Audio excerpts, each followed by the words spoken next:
Thanks for logging in. We're excited to chat with you today about step-by-step processes for conducting systematic screenings in your schools. Today we're going to focus just on one screening tool. It's the Student Risk Screening Scale. And this is a free access tool, and there's lots of wonderful screening tools. But today we're just going to use this one as an illustration, as it's used by several schools because it takes very, very little time and it's psychometrically really strong. So when we think about conducting systematic screenings, you're definitely going to want to do some education around the type of students that you're looking for, the age group that you're looking for, and how you're going to use that information not only to support kids with Tier 2 and Tier 3 interventions, but also to how to use those data to see how the school as a whole is doing and how we can support our teachers. This is just going to focus on logistics today. We're going to introduce this one screening tool. It's called the Student Risk Screening Scale.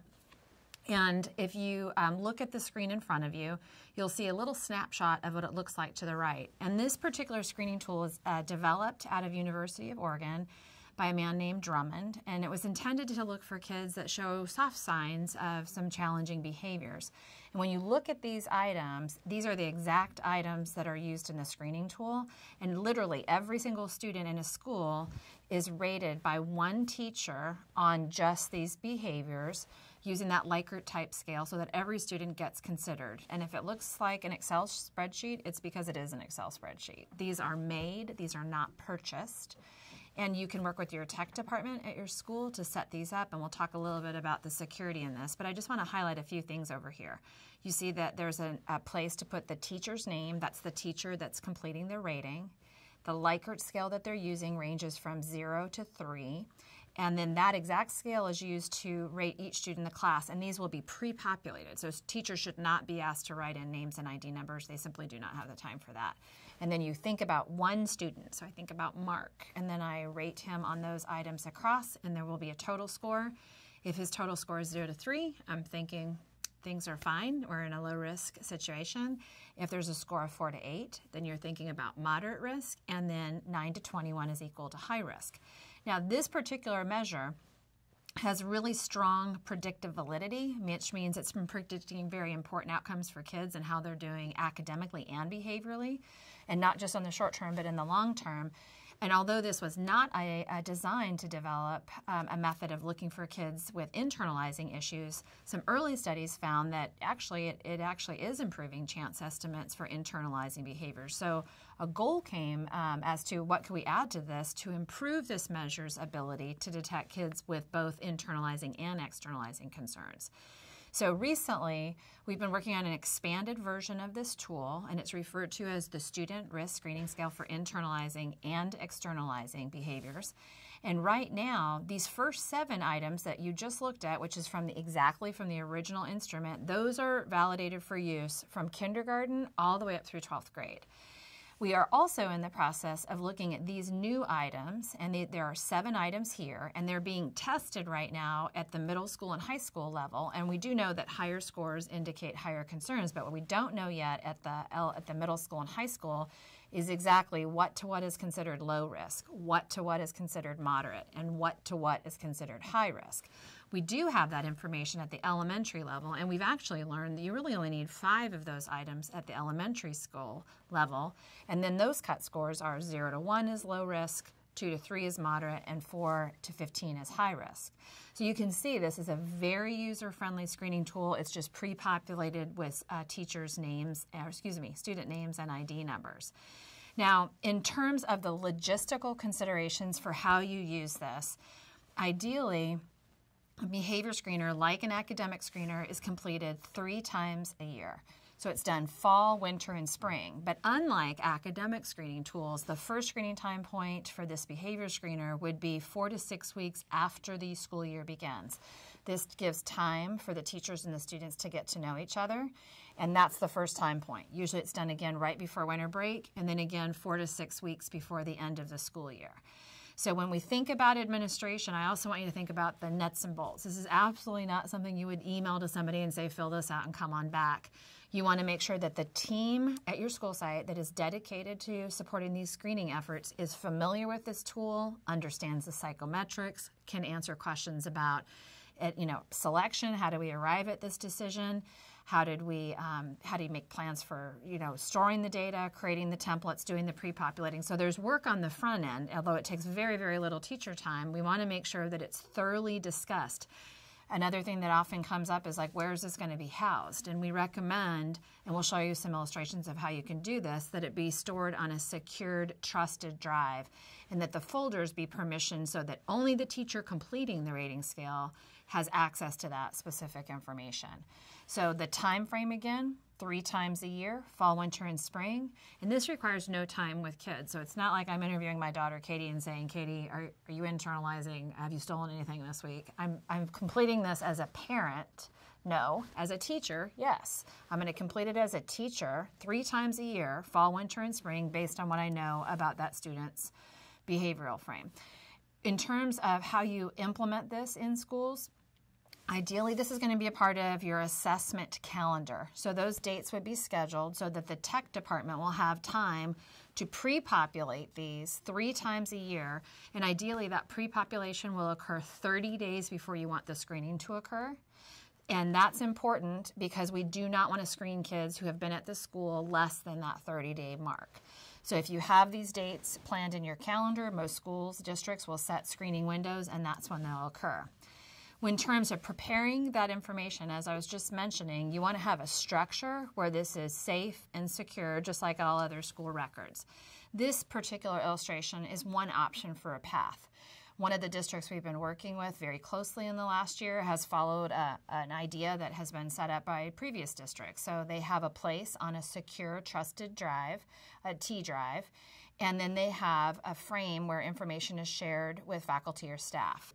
When you look at the T drive, ideally it's going to be set up in a treed structure so that if I'm at a district level, I'm going to have these in one space, and then when principals log in, principals will have access to the folder for their school. So it might say Southwest Middle School. And so in Southwest Middle School, underneath that will be a folder for each teacher conducting the screenings. The principal will have access to all the folders underneath it, but the teachers only have access just to the kids that they will be screening. And instead of using teacher names, one district came up with an idea, which I thought was really, really smart, is that let's use employee ID numbers, because as life moves on, we get married, we get unmarried, things change, but the ID number does not. So you would click onto your ID number, you would open it up, and there you would see an academic year, and then there'd be foldering for fall, winter, and spring.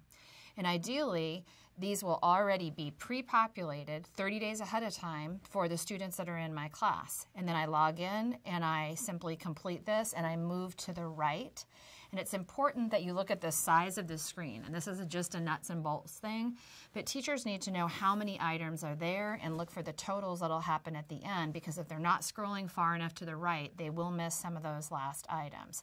Many tech departments work to pre-populate these, as I mentioned, and they also work to build in conditional formatting, because we don't want people spending time having to put in formulas or do the math themselves. We want to have a total score for the original 7 items for decision making. And if you're at the elementary schools, you're using the preliminary cut scores for the new items for the 5. Down the road, hopefully in the next 9 months, we'll have cut scores for you for middle and high school. But you're going to want those 2 total scores to be very accurate. In one of the states that we supported, their tech department set it up so that as soon as the screenings were done, you hit save and it jumped you to another worksheet page, and there was the information summarized for you. In another district we're working with, when you hit saved, the information was pulled back to the tech department. They archived the item level data and pushed back the total scores, because the total scores are what's going to be used for all the decision making. We do not need to revisit the item level data. So in thinking about those, then we think about, all right, well, what would that look like? How could I make that happen in a school? And actually, this is very, very simple. The building is the big process, so all the details that I just went over you. But on the actual day of screening, ideally you would be conducting these during a regularly scheduled faculty meeting, and as part of that, you would show up for the screening meeting, the team would remind people of the purpose, revisit issues of confidentiality, and there is no need to talk. It is not a committee decision. I'm not reaching back to say, that Wendy Oaks, did she do this in kindergarten? Because I've got her this year in first grade. None of that. It's confidential. I rate what I know based to be true, and I hit save. So many schools, when they're screening for the first time, obviously there should be education before the first day of screening. And we actually have a screening protocol of examples of how other schools have done it, like what are you doing to support knowledge in your community? How are you informing your parents by sending information home? How are you building your teachers' understanding of what to do with the data? And you're welcome to visit our website. I'll show you it at the end. They're all free access examples of how schools have done this in the past, but all that should be visited before the day of screening. So I would like you to imagine end of a school day or the beginning of a school day. You bring together all the people who are screening, and we'll talk about who those are going to be in just a minute. I would hold it in a computer lab, and the biggest advice I can give you is get there early as a team member and turn on all the computers, because that's the longest piece of time, because we don't want teachers to have to take valuable time to deal with issues of it not starting up, not booting in, trouble with logging in. So we go and we make sure that all the computers are working and turned on. They come in, they sit down, their names of their students that they're screening are all right there, and they complete the screening, they hit save. Now in some schools that we're working with where they're fluent in how to do this, they actually use those screening data. They pull in other information, and some schools are literally keying it in, like what are my kids' Ames web scores? What are their attendance? What is their office discipline referrals? And in those schools, there's a little folder by the computer that is passed out to them, and they say, will you enter this information on just these 20 kids in your class? That way it's all right there in one time. Other districts are working on being able to generate reports where the SMS, like their student management systems, you'll be able to click a button and pull the information in. So whether you're in data entry mode yourself or you're using a more sophisticated system, the goal is to get teachers information that they need to support kids. Then all this information is pulled back and can be analyzed. So the administration for this measure that I'm showing you right now is very, very short. And in any group of people, I can ask them how long it takes. And most people say it takes anywhere from like 10 to 12 minutes to as much as 15 minutes. So we're talking about a very small investment. Now, some of the schools we've worked with, when the screenings are done, they actually have their Tier 2 and their Tier 3 intervention grids. So they're looking at their class as a whole, and if the percentage of students in need is less than 20%, they'll start thinking about what some of those possibilities might be to help their students. And then they would go reach out to a parent to pull them together to say, here's, our screening data suggests we might have an opportunity to support your student, like with work completion. So one idea, we've got a couple ideas we'd want to run by you. But anytime we're connecting a kid to an extra support, something that is not done for everybody, we absolutely need to involve the parent in that decision-making process. So the administration is happening on-site at the schools and oftentimes electronically. Now, there are still some schools that do not have access to a device, a box for everybody. And in those situations, you might do this paper pencil, although very few schools do I see still doing that. But if you did, double lock security, lock drawer, lock office. But the administration is done by teachers, really short time frame, but making sure that you've got people together that can answer the questions as they arrive. And think about the logistics also as you hire new teachers coming into your system. You need to give them time to learn about how these screening data are used, because at first glance, people are like, oh my gosh, am I qualified to do this? You absolutely are, because you're the one that holds all the information about how kids do at schools. Once we send our children to school, teachers see them in a whole new light. You will see my children when they're stressed, when they're stretched, when they're interacting with people in the hallway. And it's a great gift. Teachers have a tremendous amount of information that is untapped. And if you listen to teachers, oftentimes they'll say, I've been worried about this child since kindergarten, but I couldn't put a finger on it or explain it. The gift of their information and these structures will help share those previously unquantifiable things in a way that can actually connect kids to supports. And when we think about scoring this and interpreting it, if you are using conditional formatting, which is a feature where basically it means in English that the numbers are tabulated for you, some schools will do it, like what I'm showing you here now, and these are just fictitious data, so they're not real kids. When you look at this, if these were data from my class and I only had 2 students that were scoring in the 4 to 8 range and I had 2 students in the 9 to 21 range, this would be a good indication that it's now time for me to look at other data in addition to this to see how are these kids doing in terms of their reading skill sets, their math skill sets. Are they here, like looking at their attendance data? Because school, as I say all the time, is absolutely one of those must be present to win games, so you've got to be there. When I also look at reading, there's been lots of wonderful research done to show that sometimes kids act out to get out. I want to have that information so I can get a complete picture of this student. So for example, there's lots of great research that's been done to show that some kids are acting out to get out of tasks that they can't do. So if I've got a child that's below benchmark in reading and higher than average challenging behaviors, it might be that the kid is acting out because they don't yet have the skill sets to engage in what I need them to do. By the same token, some kids that are extraordinarily wonderful readers may be acting out to get out because they are bored. So the behavior data and the academic data definitely need to be analyzed together. And when we look at that data from the SRSS IE, that same thing is true when I'm looking at not just the original first items, which are summed up, but also those new items related to internalizing issues. Because for some kids, school is really challenging because there's so much anxiety, so much pressure to be perfect. And I want to tell you that there's a lot of kids with internalizing issues that won't have externalizing issues, although some do, but there's many kids with internalizing issues that don't have any academic concerns. So if we didn't screen, we would be missing those kids. So when I look at scoring and interpreting this, these screeners are just screeners. They're not going to tell me exactly what to do. They're going to give me some indication that there might be a concern. I think about these as soft signs. So this means that, like looking at this class, I've got 6 kids that have higher than average moderate range for internalizing and another one that has pretty significant concerns. I need to know this as a teacher so I can use this and shape my instruction. So I might use a strategy like increasing kids' opportunities to respond, but here with this information, I might do more choral responding rather than individual responding because that may be more comfortable for kids with internalizing issues.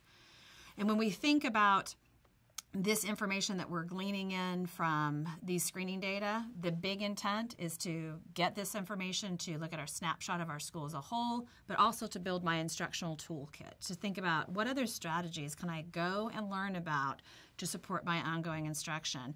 And then what can I do to explicitly and intentionally help kids that are showing some of these concerns. It might be that, for example, if I've got kids that are struggling in the area of reading and behavior, I might actually do things like add a self-monitoring intervention to the reading intervention.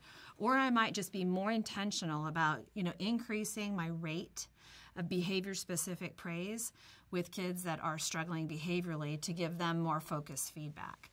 And when you build these types of supports, whether they're behavior contracts or self-monitoring systems or literacy interventions, we're going to encourage you to make these as transparent as possible by building Tier 2 and Tier 3 intervention grids so that everybody will know what's available in the building, especially as we get into bigger systems like middle schools and high schools. There's a lot going on in those buildings, and we want to make sure that any teacher who comes in the door, any parapro that comes in the door, any parent or kid that comes in the door, they are 100% clear on, here's what I've got available to support students who need more than what Tier 1 has to offer. And remember, Tier 2 and Tier 3 are additive. They are not intending to replace Tier 1. In terms of the cost of the SRSS, the good news is it is free. Now, obviously, there's time and effort and resources involved in setting it up, but it's not something that you buy. It is something that you build. But if you do want to look at our website, and this isn't the only place where you can find it. You can look at the MyBlissy website. You can look at the National Center for Positive Behavior Support. You can look on their website, Patton in Pennsylvania. There's lots of places where it's housed. Just make sure that you're pulling from reputable information. And many places have not only like the screening sheets themselves and Excel spreadsheets, but like we offer coaching protocols to kind of walk you through the setup of it. And there's wonderful supports too in helping you think about how to summarize that information in aggregated ways, like for your school, for your classroom. So now I also want to make sure that you're aware that there's lots of great research out there on the psychometrics behind it. And all that's something we're not going to discuss in great detail today. I would not want to make any decision about bringing a screening tool into my school until I'm sure that it is validated for use with the population of students that I'm intending to support. But we want you to make sure that you're comfortable and getting your questions answered before you move forward with it. When we think about the SRSS and the SRSS IE in particular, you hear probably a number of strengths. It's feasible, it's efficient, it's effective, it's very user-friendly, it's easy to complete, it's easy to interpret, it's free access, and it's psychometrically sound. But I want you to remember that the internalizing items are new, and so we are still working on getting cut scores established for middle and high schools. And remember, there's no intervention kit per se that comes with it, but there are other screening tools like the BAS2BEST and the SIS Performance Screening Guide that actually are part of a whole family of systems of tools. So these are the things you're going to want to weigh as you're making a first step into systematic screening. And next up, we're going to actually walk you through some tips on how to complete this, and we're going to show you some examples of how they look. And we encourage you to screen responsibly. Take your time to make the decisions that you need. Pick the right tool. You want to educate your community around it. It's not like we want you to go and get inspired about screening, hear about it at a conference, and then run back and say we're screening next week. We need to be intentional. What's the blueprint for your school? Because it would not be appropriate to say, oh my gosh, we screened and, your kid might need some tier supports. We've got nothing, but next year we're totally doing tier 2. That would not be appropriate. If you're ready to screen, you've got to have a plan for intervening first at tier 1 and then by empowering your teachers and then for tier 2 and tier 3. So thank you for considering this. And now, if you're with a group of people, we encourage you to start by thinking, what do you have right now? What do you already have in place in terms of your tiered system of support for everybody, for some, and for a very few? And where are you in terms of your readiness for screening? If you're by yourself, we hope you're enjoying your own company, and we encourage you to just start down by jotting some ideas down to these questions. Thank you.